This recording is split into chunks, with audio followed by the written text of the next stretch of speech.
Good morning, everyone. Nice to have you. Now, what we just did in this short guided meditation was developing the skill of seeing, understanding, looking more deeply into yourself, understanding what you are doing in this moment.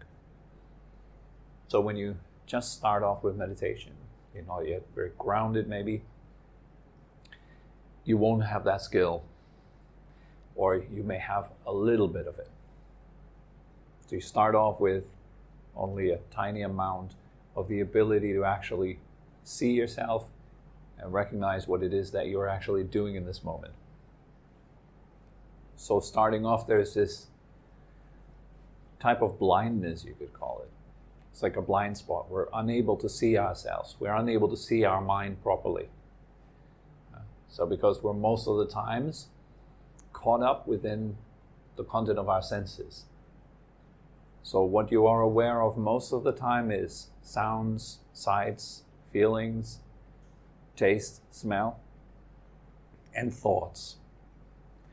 But you also don't know that most of the time you're caught up with those things.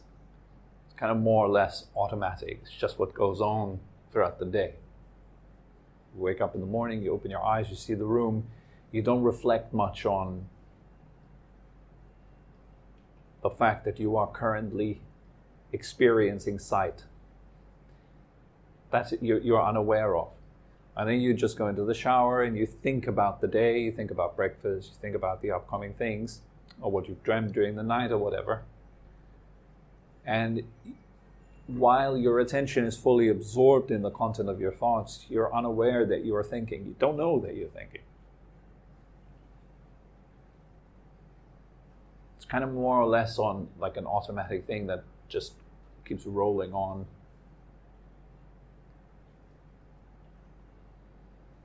And so this blindness, that we can refer to it as ignorance, actually. This is what ignorance is.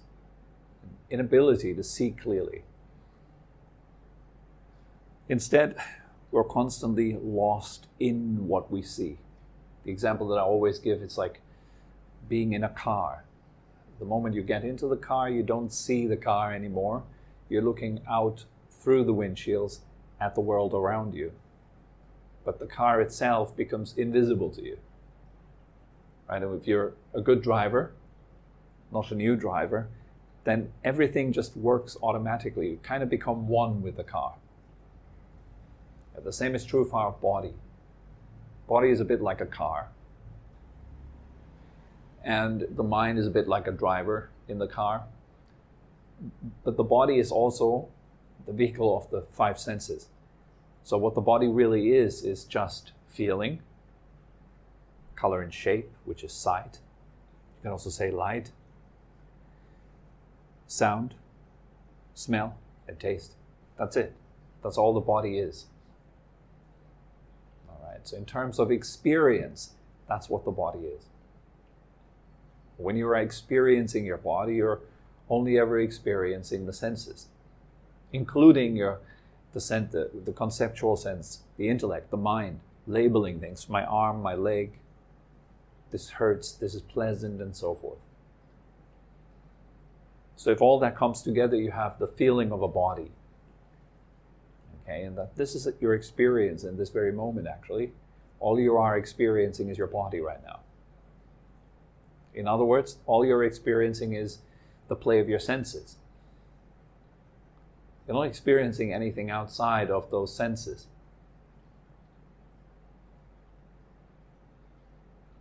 There's nothing else. There's just that. There's just sound, sight, smell, taste, feeling, and thinking. That's all there is.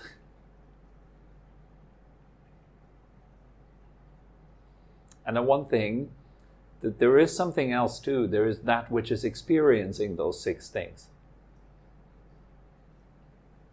That's consciousness. That we're unaware of. We don't notice. Because that very consciousness is continuously pulled into the car of the body, being identified with the body, feeling that you're in it, and through the body then seeing the appearance of the senses, which you call world or universe or whatever it is that surrounds you. But to be honest, it's really hard actually to prove that you are experiencing anything other than your body actually. It's really hard to even prove that you're experiencing actually a world around you. You couldn't really prove that. Just like you couldn't prove that in a dream, that you're dreaming that you walk through a landscape and you're interacting with the landscape and its inhabitants. You're totally convinced that these inhabitants, these mountains, these trees, those pathways, they're outside of yourself because you're fully identified with your dream body, your vehicle. So you see everything that the dream body projects, your so-called dream environment. And you have no idea that what you are seeing and hearing and so forth, whether that is actually outside or perhaps just a projection of your senses. Maybe there is no such thing as outside. Maybe there's also no such thing as an inside either, which would be the conclusion of there being a lacking of outside. There must also be a lacking of inside then. Because both need each other. The concept of outside requires a concept of inside. Otherwise it wouldn't make sense, right?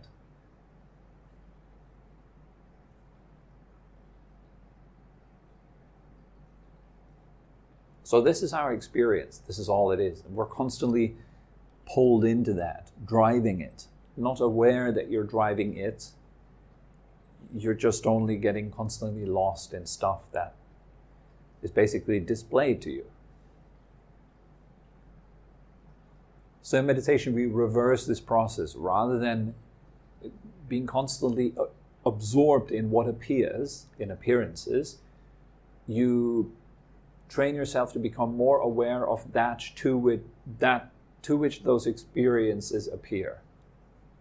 Like you become more aware of the listener than the sound. You become more aware of that which sees than that which is seen. You become more aware of that which thinks than thoughts. So that's the shift in focus when you practice meditation. Well, that's one of the major reasons why we do practice meditation. So you have a stable mind, so you can clearly see yourself without getting pulled into your daydreams all the time. So you can stay awake, above being involved in appearances. That is what awake means. That is what woke means.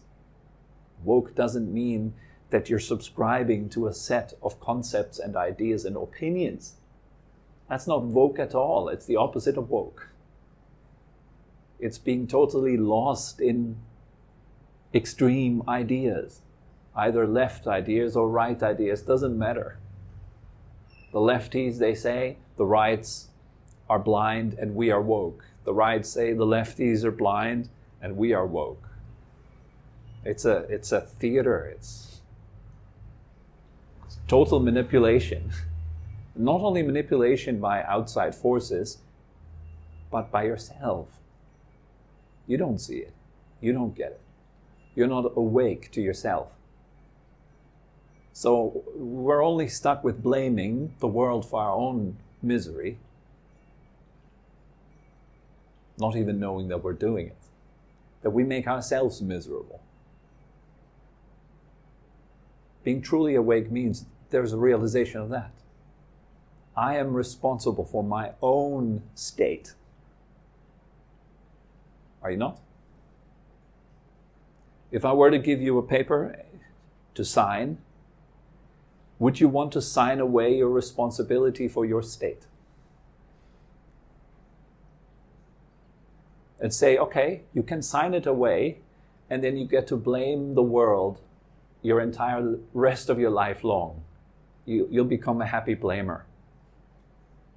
That's going to be the maximum state that you will attain in this life. Just blaming the surrounding for your feelings. If you're feeling good, well, it's because it's a nice surrounding. If you're feeling horrible, well, it's because I'm surrounded by idiots. Do you want that? If you had a choice, really, if I gave you that choice, would you take it? Or would you rather want to take the choice of responsibility?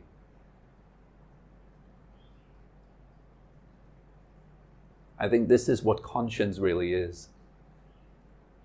Conscience is kind of a mediator that calls you back into your responsibility, and that reminds you, like, man, you're giving away all your responsibility to the environment. You should actually be taking it. It's the voice of your heart. You can follow that. It's uncomfortable, but it's truth. And so you can opt for comfort, and you can sign away truth. Is that a deal you want to do? You get comfort, but you'll be denied truth. You'll be denied power. You'll be denied true love. All you ever get is facsimiles. You'll get stuff that's as if, because you signed away truth by signing away responsibility. I'm saying, I'm miserable because of the weather. I mean, that's such a signing away. You're not miserable because of the weather. You're miserable because of the way you respond to the weather. And that's in your power. You could respond differently to it. But then some people say, well, I get it, but it's really bad. Okay. That's another signing away.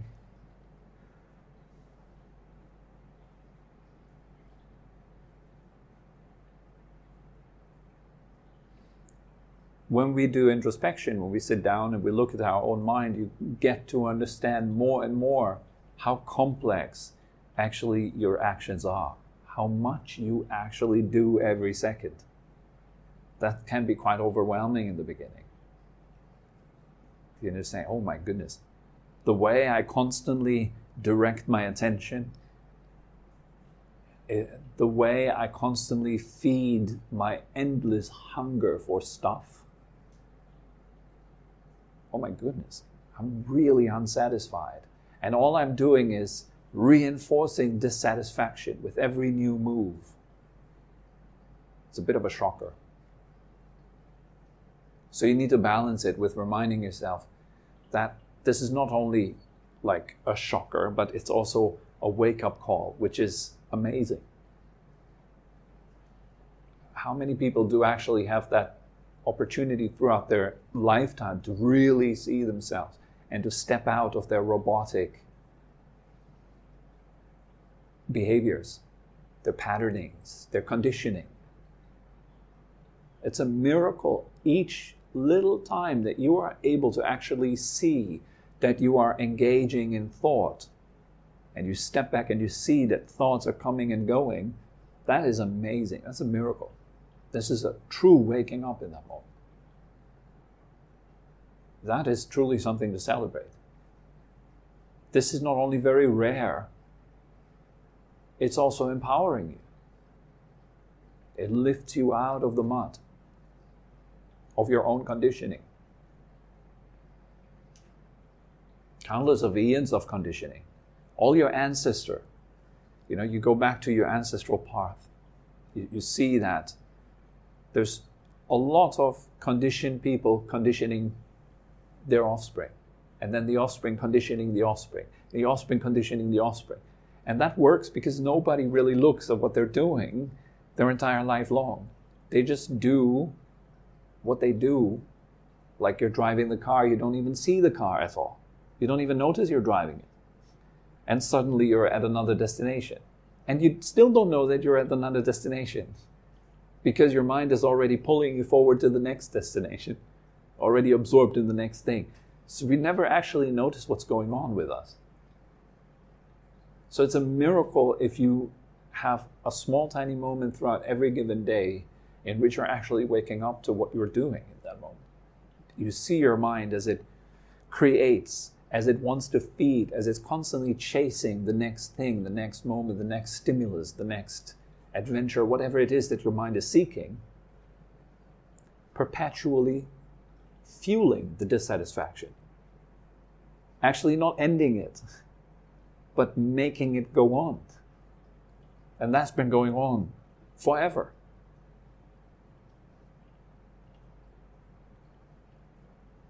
And now here you are, for the first time, looking through that. And for the first time in your life, maybe you have a choice. You stand there in the supermarket and you're reaching out to grab a can of Coke, let's say, and suddenly you notice what actually is going on within you. You notice the craving, the hunger, the thirst. You notice the conditioning that makes you go for the Coke, not for a water. You notice that some company has paid, namely Coke, of course, has paid billions of dollars for you to make that choice. It's not your choice, actually.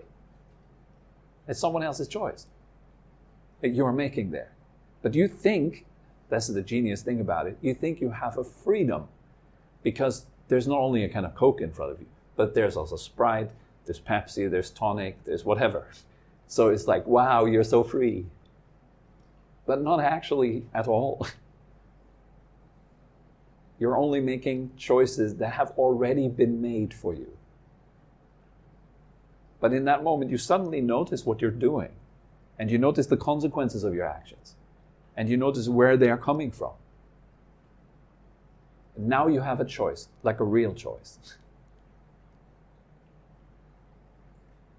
And it's often a tough choice. Now you need to choose between doing what's comfortable, aka what's familiar, and what your whole nervous system craves because of habit, or going the other way. And that's where conscience arises, because now you know. So the voice of your heart comes right in and says, but you know. Like, okay, you get really angry, really upset at someone else. And in that moment, you suddenly wake up and you notice that the reason why you're angry is because you're terrified of losing control, and you're terrified of losing something or someone in your life that has kept you comfortable. And so you get angry to defend that, to keep the way things are because you're so terrified. And you're terrified because you don't think you have any value, and the only value you thought you have was because of the other person in your life, which is now about to leave you or threatening to leave, and so you get really upset and angry, and it comes out in a weird way, and suddenly you notice what you're doing and why you're really doing it. Now you have a choice. Express it, or do something different. And your heart will simply remind you of that choice. You could be doing something different. And your heart will say, you could be doing something that's good for you. Listen to your pain. It tells you exactly what you need to do to heal. As long as you're unwilling to listen to it, you want to distract away from it, you don't get the message. You get comfort instead. But no growth, no learning. No happiness, actually. Comfort keeps you from happiness.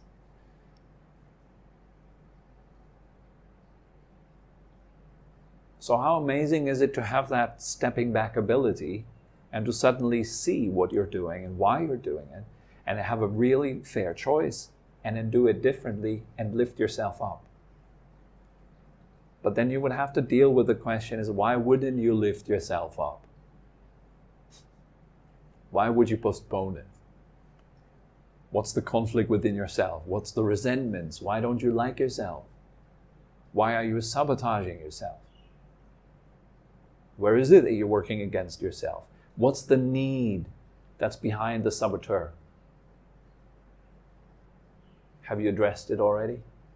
So that little rebel inside of you doesn't need to interfere with your higher goals anymore? As long as you're not doing that, you'll end up in the same way, again and again, blocking yourself, not lifting yourself up, not assuming responsibility. So it's pretty amazing to be able to step back and see. While at the same time, it's not necessarily something really comfortable.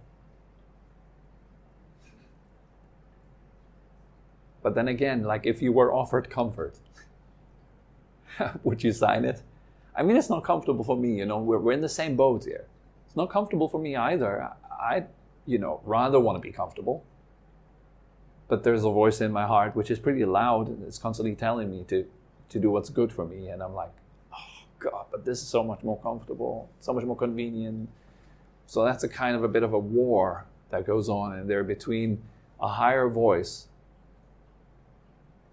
call it maybe even the voice of Jesus or the voice of Krishna, the voice of God, a divine entity that is actually trying to pull you up into the light, but you're resisting because you kind of want to stay comfortable.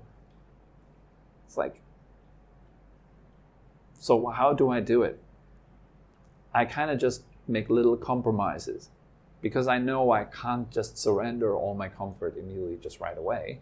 So I do it gradually, slowly. There's no rush. But I really do honor that voice inside of me that pulls me up to the light. And I have everyday times where I honor that voice and I listen to it and I actually ask it for more guidance. And I let myself be pulled by it. A little bit. But I'm also willing to step out of my comfort a little bit. Not too much, because that would give rise to resentments. If I'm pushing myself too much and too fast, then I create a different kind of conflict, a different kind of problem that I have to deal with later. So I got to be clever in doing it right. Again, it helps me to see myself, helps me to see where I do too much, why I'm doing too much, and when I'm doing too little, and why I'm doing too little.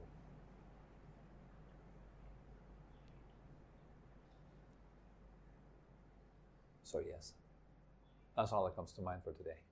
Are there any questions?